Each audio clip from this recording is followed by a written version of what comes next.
Tôi xin trân trọng giới thiệu là tiến sĩ bác sĩ Nguyễn Vũ Đằng sẽ trình bày về can thiệp nội mạc điều trị nhồi máu cấp tại Đại học Y Dược Cần Thơ.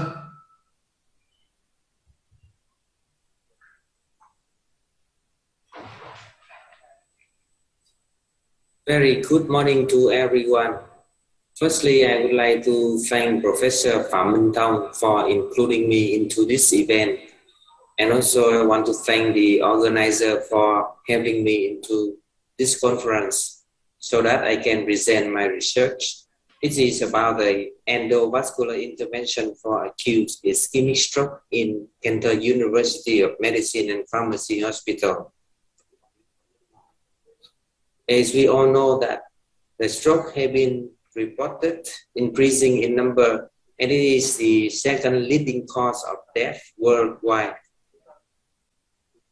The current treatment for acute ischemic stroke based on intravenous thrombolysis, which is the RTPA, but because of the complication can happen and the effectiveness is not so high, so some of the patients still were indicated for intervention.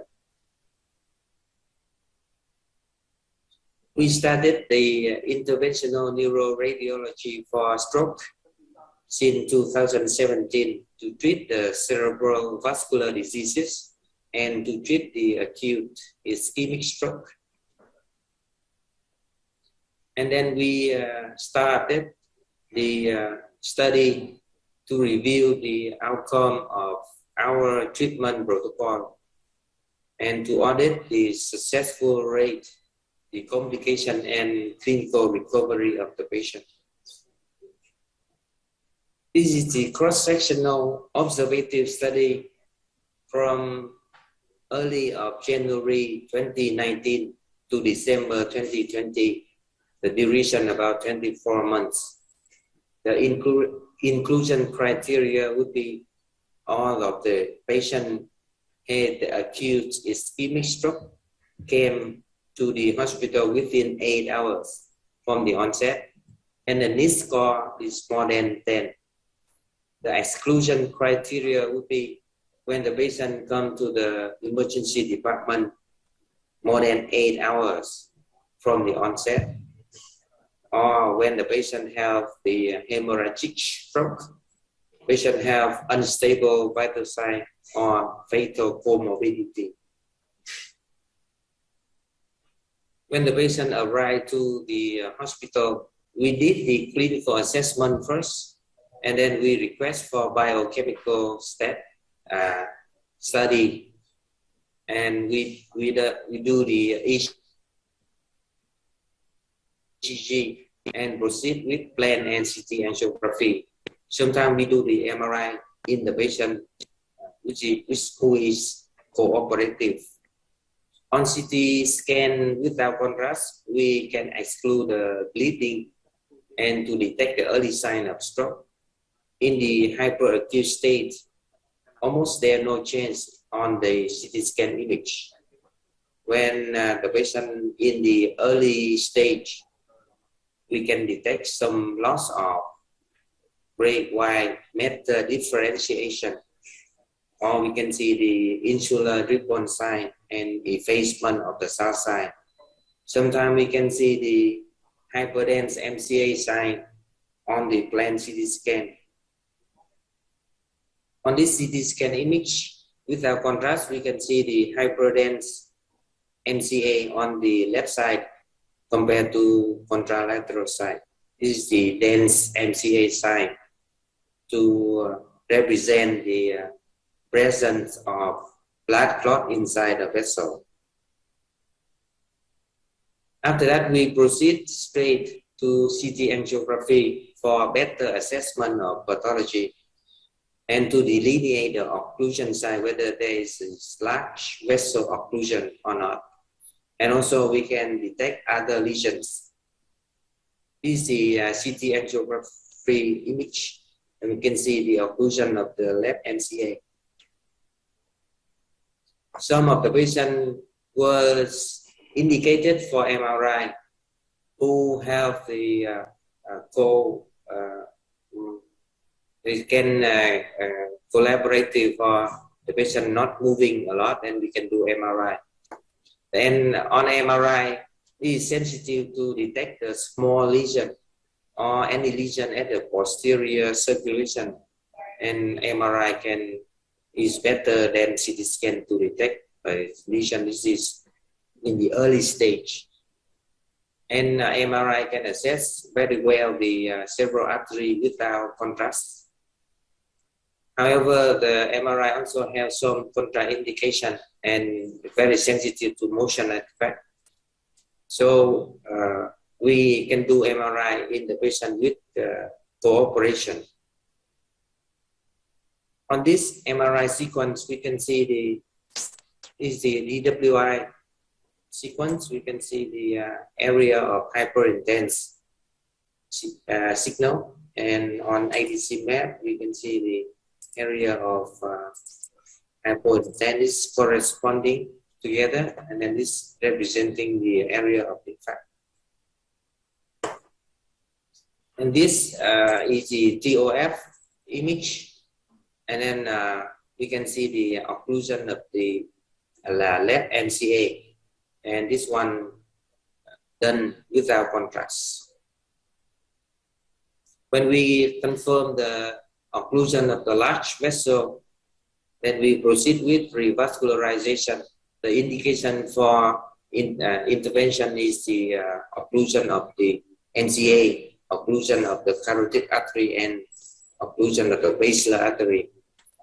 And we will do the aspiration first using the penumbra thrombectomy system and the ADAPT technique. Whenever the thrombus already taken out, then we can stop the procedure when we do the run and we see the good flow. If the thrombus cannot be removed, then we can proceed from aspiration to stent retrieval. And all of the stent retrieval, we can use multiple types. We can use catch view, solitaire, trevo, or another type of stent retriever. After we take out the thrombus, if there is remain stenosis at the site of occlusion, we can proceed with the balloon angioplasty, and we use a gateway for dilation of the stenosis area. And whenever after we do the angioplasty, we wait for 10 to 15 minutes. If the flow is still good, then we stop the procedure. If the area of stenosis recoil, then we put the stent in. The stent we use for intracranial is a wingspan, and the extracranial carotid artery is wall stent. Regarding the result, we have totally 53 patients, and the NIS score about 10 to 25. Majority of the patients came late than 4 hours, and about 98% of the patients have comorbidity. This is the table showing our result of the study. And the total successful rate is about 88.6% of revascularization of TC2B above. And there are some patients with unsuccessful procedure due to unable to aspirate the thrombus, because the thrombus can be very large or could be very hard to aspirate. And also whenever the patient have the vessel tortuosity. After we finish the procedure, we follow up the patient about 2 weeks to 2 months. And there are about 31 to over 53 patients, about 58.4% of patients had the significant improvement in clinical symptoms. The complication about a 5.6% of subarachnoid hemorrhage, which is related to the procedure. Compared to the other authors and the other report, the successful rate of all of the reports saying that the technical success rate about ranging from 87 7% to 100%. And the complication is not too high. And there one research saying there are no complication, and the successful rate is 100%, which is very impressive.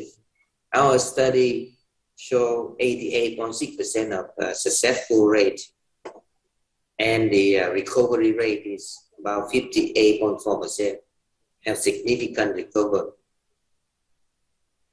There are some examples of case studies.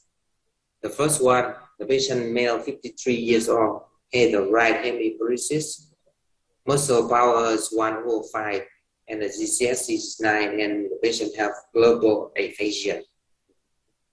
This is the angiogram before the thrombectomy. There's an occlusion of the left NCA. And we proceed with the revascularization, and we have the PC3 of the flow.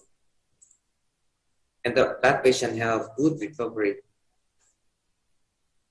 Another one, patient female, 38 years old, had the right hemiparesis and the muscle power 0/5. GCS 8, and the patient have global aphasia. The patient also have the atrial fibrillation. This is the angiogram before the thrombectomy, and there's occlusion of the carotid artery. And after we do the thrombectomy, and we got the DC to be above of the vessel, and then the patient have good recovery. Another one, the patient male 66 years old, had the left hemiparesis and GCS 9. This is the angio before the procedure, before the thrombectomy, and there's occlusion of the right carotid artery. We proceed with thrombectomy, and the patient have very good revascularization of DC3, and the patient recover very well. In conclusion, with high technical success rate about 88.6%, endovascular intervention for treatment of acute ischemic stroke can save about 58.4% of patients from disability. This reaffirms the role of endovascular intervention as a treatment for acute ischemic stroke due to large vessel occlusion. The satisfying revascularization is the crucial step to salvage the patient and can obtain a better prognosis. This is the end of my presentation. Thank you very much for your attention.